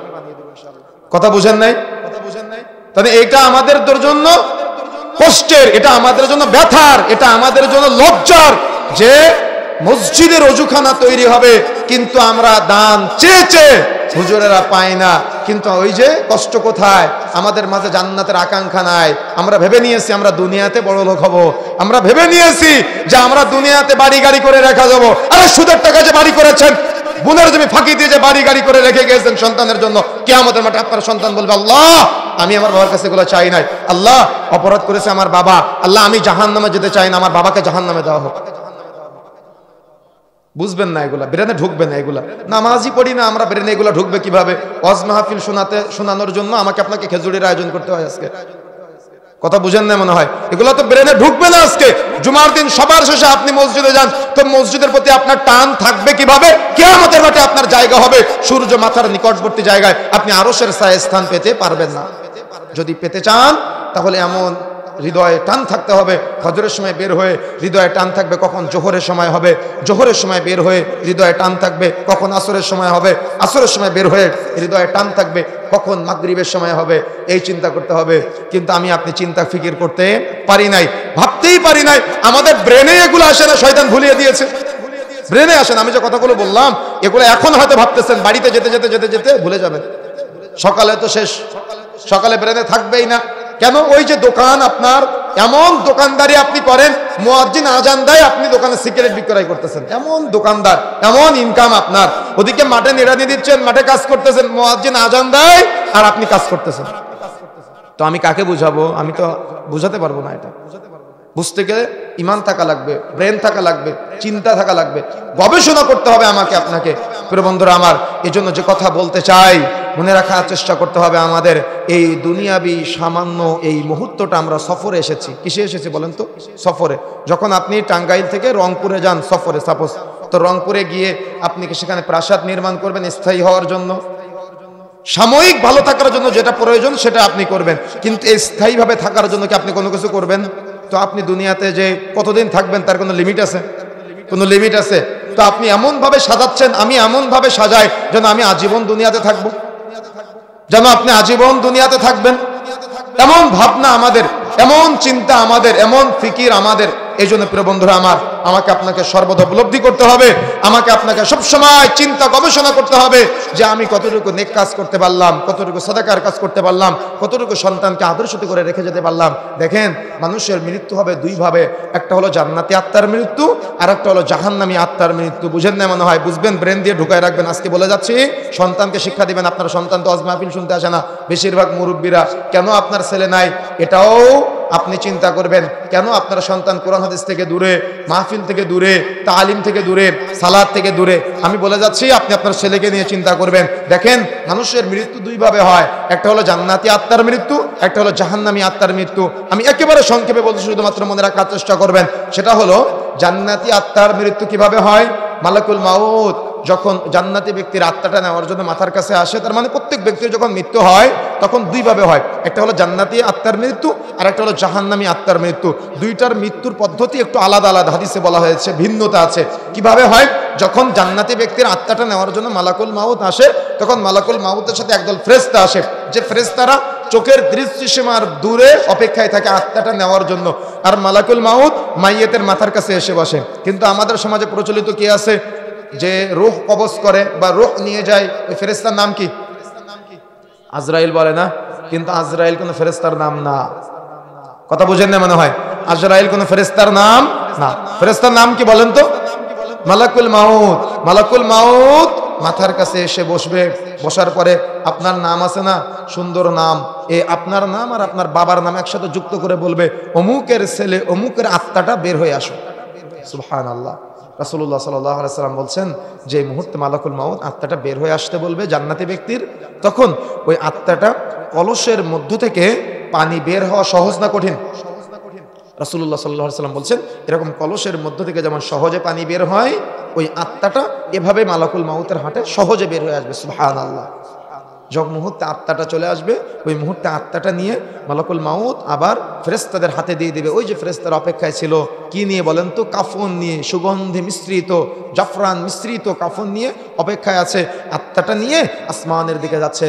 যেতে যেতে যেতে যেতে যেতে যেতে যখন প্রথম আসমানের দরজার নিকটবর্তী জায়গায় চলে যায়, যাওয়ার সাথে সাথে দ্বাররক্ষী জিজ্ঞাসা করে এটা কে?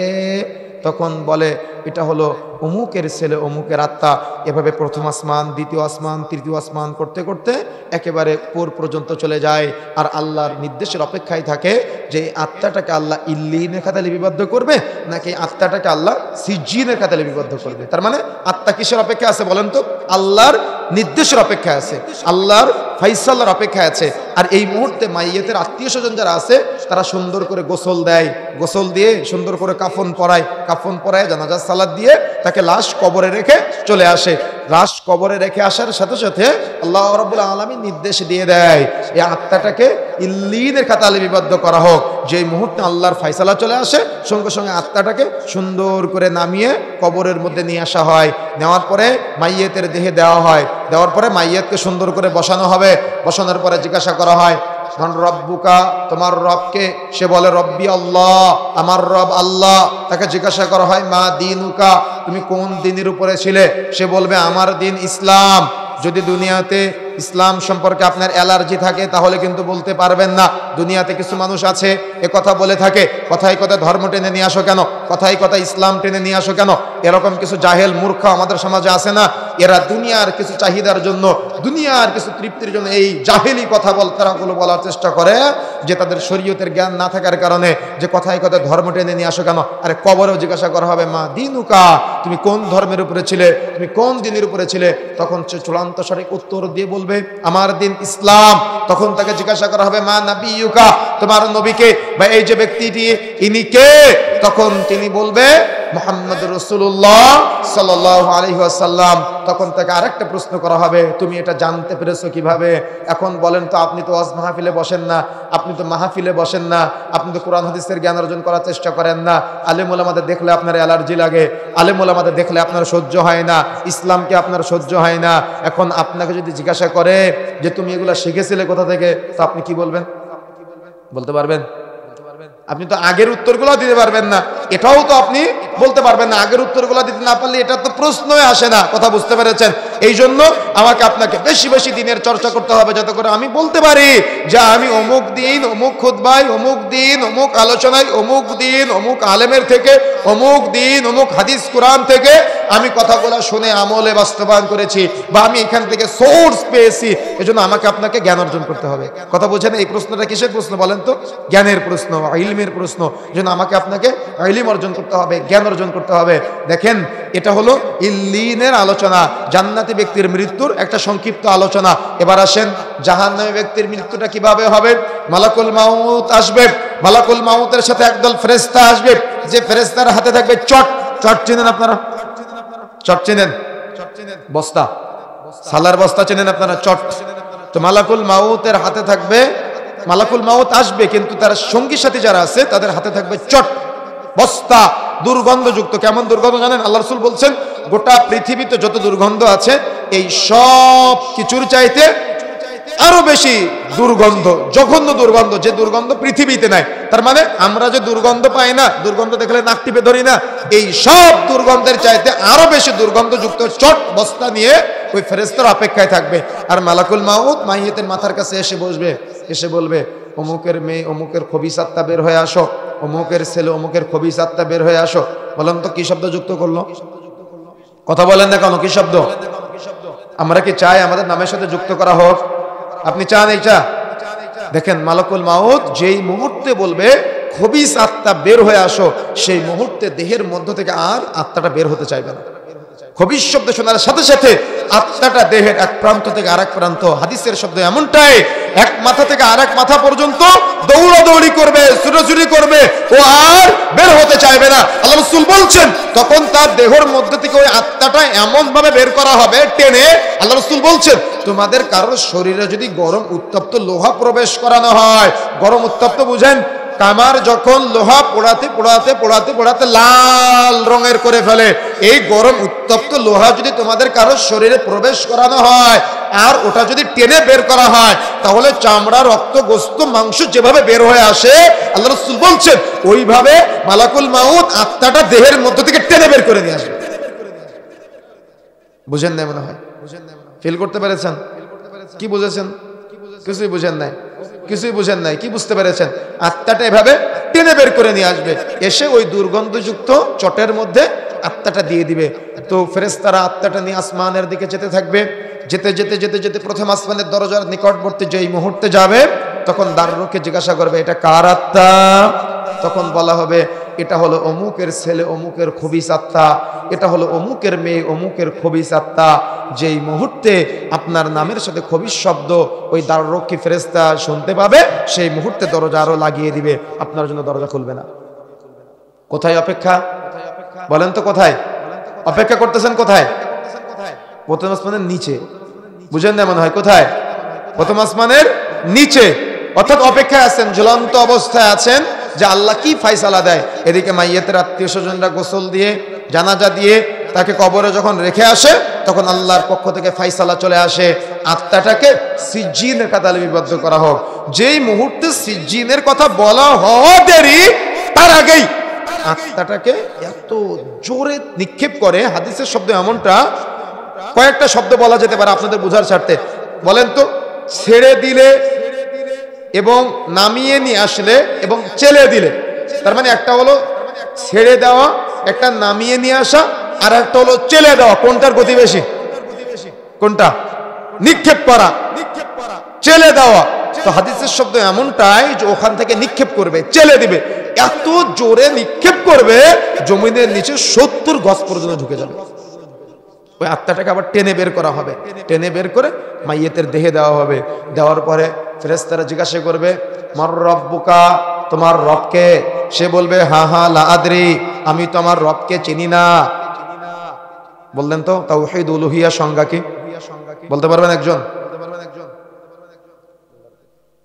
তাওহীদ রুবুবিয়্যাহ সংজ্ঞা বলতে কি আল্লাহকে চিনতে পেরেছি?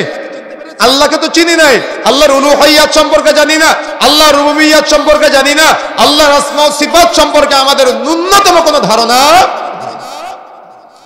ধারণা নাই, ফিকির নাই, চিন্তা নাই। আল্লাহ সম্পর্কে আমাদের কোনো টেনশন নাই, জানার কোনো আগ্রহ নাই। আপনার সন্তান আল্লাহকে চিনে না, আপনার স্ত্রী আল্লাহকে চিনে না, আপনার প্রতিবেশী আল্লাহকে চিনে না, আপনি নিজেও আল্লাহকে চিনেন না, তাহলে আপনি কিভাবে বলবেন যে রব্বি আল্লাহ? বলতে পারবেন আপনি? আমরা এমন পরীক্ষার মধ্যে আছি দুনিয়াতে, এই পরীক্ষার প্রশ্ন সম্পর্কে জানা, আমাদের প্রশ্নের উত্তর সম্পর্কে জানা, উত্তর কিভাবে বাস্তবায়ন করা হবে তার জন্য গাইডলাইন পাঠিয়েছেন আল্লাহ রাব্বুল আলামিন। ওহিয়ে মাতলু, ওহিয়ে গায়রে মাতলু, কুরআন ও সহিহ হাদিস। প্রশ্ন সম্পর্কে জানা, উত্তর জানা, উত্তর কিভাবে আপনি বাস্তবায়ন করবেন গাইডলাইন পাঠিয়েছে। তারপরেও 999 জন আবার ফেল করতে হবে। তাহলে আপনি কি ফেলকারীদের অন্তর্ভুক্ত হতে চান? তো আপনি চিন্তা করেন যে আপনি আল্লাহ সম্পর্কে কতটুকু ধারণা রাখেন, তাওহীদ সম্পর্কে আপনার কতটুকু জ্ঞান আছে, উলুহিয়াত সম্পর্কে কতটুকু জ্ঞান আছে, রুবুবিয়্যাত সম্পর্কে কতটুকু জ্ঞান আছে। আপনি ট্রাক চালাচ্ছেন, ট্রাকের নিচে জুতা ঝুলিয়ে রেখেছেন, চিন্তা কি জুতা ঝুলে থাকলে অ্যাক্সিডেন্ট হবে না? তাহলে জ্ঞান আছে, আল্লাহ সম্পর্কে চিন্তা আছে। প্রতিটা মানুষ আজকে এভাবে এভাবে নানাবিধ ভাবে শিরকে জড়িত, কুসংস্কারে আজকে আমাদের পরিবারগুলা একেবারে জর্জরিত হয়ে আছে। কেন? আল্লাহ সম্পর্কে জ্ঞান নাই। তাই যখন তাকে জিজ্ঞাসা করা হবে ওই আত্মাটাকে টেনে তোলার পরে যে তোমার রবকে, ও তো রবের দুনিয়াতে আল্লাহর সাথে সম্পর্ক ছিল না, ও বলবে হা হা লা আদরি, আমি তো আমার রবকে চিনি না, আমি তো আমার আল্লাহকে চিনি না। তাকে প্রশ্ন করা হবে মা দীনুকা, তুমি কোন দিনের উপরে ছিলে? সে বলবে হা হা লা আদরি, আমি আমার দিন ইসলাম সম্পর্কে জানি না, দিন ধর্ম সম্পর্কে জানি না। যত আপনি হা হা লা আদরি বলবেন তত আল্লাহর রাগ বাড়বে। বুঝেন না মনে হয়? যত আপনি বলবেন আমি জানি না, তত আল্লাহর ক্রোধ বাড়তে থাকবে। আপনি আল্লাহকে চিনেন না, কিন্তু আল্লাহ আপনাকে কত একটা চমৎকার জিন্দেগি দান করেছেন। আল্লাহ রাব্বুল আলামিন চাইলে হিন্দুর ঘরে আপনার জন্ম দিতে পারত, কিন্তু আল্লাহ রাব্বুল আলামিন দাড়িওয়ালা, টুপিওয়ালা, নামাজের ঘরে, ইসলাম মুসলিম অর্থাৎ চমৎকার একটা সুন্দর পরিবারে আপনাকে জন্মগ্রহণ করার তৌফিক দান করেছেন। তবুও আপনি ইসলাম সম্পর্কে জ্ঞান অর্জন করেন নাই, ইসলাম সম্পর্কে আপনার ধারণা নাই। মনে রাখার চেষ্টা করবেন, যেই মুহূর্তে আপনি বলবেন আমি ইসলাম সম্পর্কে জানি না, আমার দিন সম্পর্কে জানি না, তখন আল্লাহ রাব্বুল আলামিন আরো একটু রাগান্বিত হবে। যেই মুহূর্তে আপনাকে দেখানো হবে এই ব্যক্তিটিকে বা মা নাবিয়ুকা, তোমার নবীকে, দুনিয়াতে নবীর সাথে আপনার সম্পর্ক ছিল না, দুনিয়াতে আপনি নবীকে ভালোবাসতে পারেন নাই, নবীকে আপনি শ্রদ্ধা করতে পারেন নাই, সম্মান করতে পারেন নাই। পৃথিবীতে দুনিয়াতে পিতামাতা সন্তান সন্তানাদি যা কিছু আছে সব কিছু যাতে রাসূলকে বেশি ভালোবাসতে হবে, আপনি রাসূলকে ভালোবাসা দেখাতে ব্যর্থ হয়েছেন। আপনি রাসূলকে ভালোবাসতে পারেন নাই, রাসূলকে চিনতে পারেন নাই। আর এক শ্রেণীর মানুষ আজকে রাসূলকে সামান্য ভালোবাসার নামে আনুগত্য করতে চায় না। ভালোবাসা এক জিনিস, আনুগত্য আর এক জিনিস। ভালোবাসা এক জিনিস, আনুগত্য আর এক জিনিস। ভালোবাসার সাথে সাথে আনুগত্য করতে হবে, ভালোবাসার পাশাপাশি রাসূলের পদ্ধতিগুলো খুঁজে বের করার চেষ্টা করতে হবে। সার্বিকভাবে আপনি যে আজকে রাসূলের আদর্শ থেকে দূরে, শুধু ভালোবাসলেই হয় না, রাসূলের কথা মানতেও হয়। শুধু ভালোবাসলেও হয় না, রাসূলের আনুগত্য করতে হয়। কিন্তু আপনি ব্যর্থ হয়েছেন। এর জন্য যখন প্রশ্ন করা হবে এই ব্যক্তিটিকে বা মা নাবিয়ুকা, তোমার নবীকে, তখন ওই ব্যক্তি বলবে হা হা লা আদরি, আমি আমার নবীকেও চিনি না। অথচ শেষ জামানার উম্মতে মুহাম্মাদির জন্য মনে রাখার চেষ্টা করতে হবে, সর্বশ্রেষ্ঠ তাদের জন্য মর্যাদার, সম্মানের, ইজ্জতের, ভালোবাসার মানুষ হলো মুহাম্মদ রাসূলুল্লাহ সাল্লাল্লাহু আলাইহি ওয়াসাল্লাম, যিনি কিয়ামতের মাঠে আমাদের জন্য শাফাআত করবে, সুপারিশ করবে, সাজদায় মাথা নত করে বলবে উম্মতি উম্মতি, আল্লাহ আমার উম্মত, আল্লাহ আমার উম্মত। সেই নবীকে আমি আপনি চিনতে পারি নাই। যখন কবরে প্রশ্ন করা হবে মা নাবিয়ুকা, তখন তার মুখ থেকে আসবে আমি ওই নবীকে চিনি না। দুনিয়াতে নবীর সাথে সম্পর্ক নাই, দুনিয়াতে আল্লাহর সাথে সম্পর্ক নাই, দুনিয়াতে ইসলামের সাথে সম্পর্ক নাই। তখন আপনার জবাব আসবে, প্রত্যেকটা উত্তর আসবে হা হা লা আদরি। তখন আল্লাহ রাব্বুল আলামিন রাগান্বিত হয়ে যাবে। তখন আল্লাহ মাটিকে নির্দেশ দিবে, মাটি মানে কবরকে নির্দেশ দিবে, কবরকে বলবে দুই দিক থেকে চাপ দেওয়ার জন্য। এত জোরে চাপ দিবে, আপনি হয়তো আল্লাহর কথা অমান্য করতে পারেন, কিন্তু আল্লাহ আপনাকে কি করে বলেন তো, ভালোবাসে। আপনি এটা বুঝেন না, কিন্তু মাটি তো আল্লাহর কথা অমান্য করবে না। মাটিকে যেই মুহূর্তে আল্লাহ চাপ দিতে বলবে, কবর দুই দিক থেকে এত জোরে তীব্রভাবে চাপ দিবে, একটা হাড্ডি আর একটা হাড্ডির ভিতরে ঢুকে যাবে। কি বুঝলেন? কিছুই বুঝেন নাই। কি বুঝলেন? কিছু বুঝতে পেরেছেন? একটা হাড্ডি আর একটা হাড্ডির ভিতরে ঢুকে যাবে। আল্লাহ রাব্বুল আলামিন এতটাই রাগান্বিত হবে, আসমান থেকে একজন ফেরেশতা পাঠাবে, যে ফেরেশতার চোখ থাকবে না, যে ফেরেশতার কান থাকবে না, সে দেখতে পাবে না, কানে শুনতে পাবে না, হাতে থাকবে লোহার হাতুড়ি। ওই ফেরেশতা মাইয়িতকে এত জোরে পিটাবে, এত জোরে আঘাত করবে। আল্লাহ রাসূল বলছেন, যদি কোন পৃথিবীবাসী তার চিৎকার শুনতে পেত, তাহলে কোন মানুষকে কবরে রেখে আসার দুঃসাহস দেখাতো না, কোন মানুষকে কবরে রেখে আসতে চাইতো না। সবাই ভাবতো, না জানি আমার মাকে কবরে রেখে আসলে আমার মায়ের কবরে কেমন আযাব হয়, না জানি আমার বাবাকে কবরে রেখে আসলে আমার বাবার কবরে কেমন শাস্তি হয়, না জানি আমার ভাইকে কবরে রাখলে আমার ভাইয়ের কেমন কষ্ট হয়, না জানি আমার স্ত্রীকে কবরে রাখলে আদরের স্ত্রীর কত কষ্ট হয়। কোন মানুষকে কবরে রেখে আসার দুঃসাহস দেখাতো না। সবাই ভাবতো, না আমি কবরে রেখে আসতে পারবো না। অর্থাৎ সবাই কোন মানুষকে কবরে রেখে আসতে চাইতো না। আল্লাহ রাসূল বলছেন, ওই ফেরেশতা এত জোরে আঘাত করবে, ওই আত্মা, ওই দেহ জমিনের নিচে 70 গজ পর্যন্ত ঢুকে যাবে, তাকে আবার উঠানো হবে।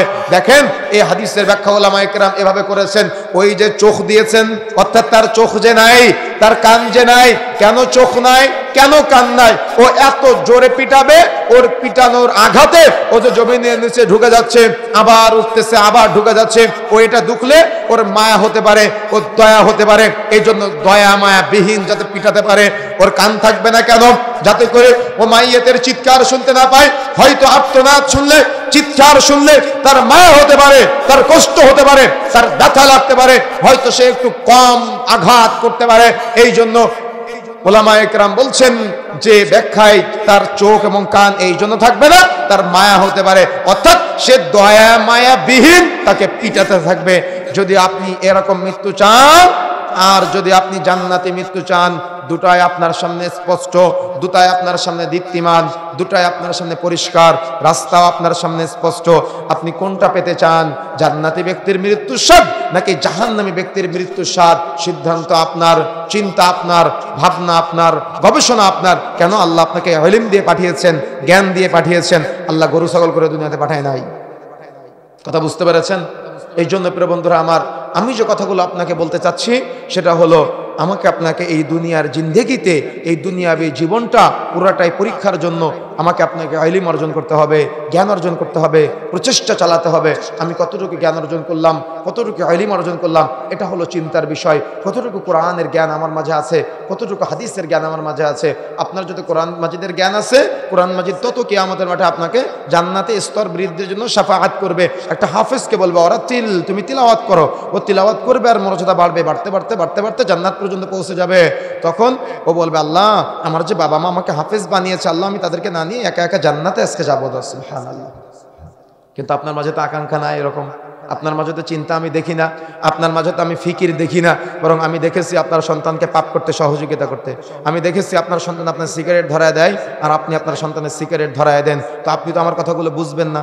আমার কথাগুলো বুঝতে গেলে আপনাকে আগে ইলম অর্জন করতে হবে, বা আপনার হৃদয়ে ঈমান থাকা লাগবে। ঈমানের স্তর বাড়ানোর জন্য ঈমানদার বন্ধু খোঁজ করতে হবে, যারা নামাজি, যারা পরহেজগার, যারা তাকওয়াশীল, যারা আল্লাহওয়ালা, যারা কুরআনওয়ালা, যারা হাদিসওয়ালা, যারা নবীওয়ালা, তাদের সাথে বন্ধুত্ব স্থাপন করতে হবে। এবং যতটুকু আল্লাহ এই জিন্দেগিতে আয়ু উপার্জন করার তৌফিক দান করেছেন, সন্তানের জন্য রেখে যেতে হবে সামান্য, এবং চেষ্টা করতে হবে আল্লাহর দেওয়া সম্পদ আল্লাহর রাস্তায় ব্যয় করার জন্য। এজন্য আজকে আজকে বলে যাই এভাবেই যে অজুখানা বানানোর জন্য আপনার কাছে কেন যাবে? আপনি নিজে আসবেন, লটারির মাধ্যমে আসবে যে কে এটা নির্মাণ করে দেবে, এমন ইমানদার হতে হবে। যত মানুষ ওই অজুখানার মাধ্যমে অজু করে নামাজ পড়বে, প্রত্যেক ব্যক্তির নেকির ভাগ আপনার আমলনামায় আসবে। আচ্ছা, আপনি কি জানেন অজু করার সময় গুনাহ ঝরে যায়? আপনি কি এটা জানেন? কখনো শুনেছেন? যখন আপনি হাত ধৌত করেন, হাত ধৌত করার সময় এই হাত দ্বারা অর্জিত পাপ, অর্থাৎ অজু করেন যখন, এই হাত দ্বারা অর্জিত পাপ ঝরে ঝরে পড়ে যায়। যখন আপনি চোখ ধৌত করেন, চোখ দিয়ে পাপ করি না আমরা, চোখ দ্বারা অর্জিত পাপ ঝরে ঝরে পড়ে যায়। যখন আপনি মুখ দিয়ে কুলি করেন, মুখ দ্বারা অনেক সময় বিফস কথাবার্তা, মিথ্যা কথাবার্তা বলে ফেলি না, পাপ করে ফেলি না। অর্থাৎ যখন আপনি এভাবে করেন, এই মুখ দ্বারা অর্জিত পাপ ঝরে ঝরে পড়ে যায়। যখন আপনি পা ধৌত করেন, আমরা পা দিয়ে পাপের পথে হেঁটে যাই না, এই পা দ্বারা অর্জিত পাপ ঝরে ঝরে পড়ে যায়। সুবহানাল্লাহ। তাহলে আমাকে আপনাকে কি করতে হবে? প্রচেষ্টা করতে হবে, এই অজু করার কাজে মানুষকে সহযোগিতা করতে হবে। আল্লাহ রাব্বুল আলামিন আমাদের সবাইকে তৌফিক দান করুন, আল্লাহুম্মা আমিন। যারা দায়িত্বশীল আছে, আপনারা নিজেরা যোগাযোগ করে তাদের সাথে কিভাবে এটাকে সমৃদ্ধশালী করা যায় এই প্রচেষ্টা করতে হবে। মনে থাকবে ইনশাআল্লাহ। আল্লাহ রাব্বুল আলামিন সংক্ষিপ্ত সময় আমাদের যে কথাগুলো বলার তৌফিক দান করেছেন, আমি সহ আমাদের সবাইকে আমলে বাস্তবায়ন করার তৌফিক দান করেন, বলেন আমিন। আল্লাহ রাব্বুল আলামিন আমাদের সবাইকে, এখানে যারা আমরা একসাথে উপস্থিত আছি, এভাবে কোনো একদিন যেন জান্নাতে একসাথে বসে গল্প করার, কথাবার্তা বলার তৌফিক দান করেন, বলেন আমিন। দোয়াটা কি বুঝতে পেরেছেন?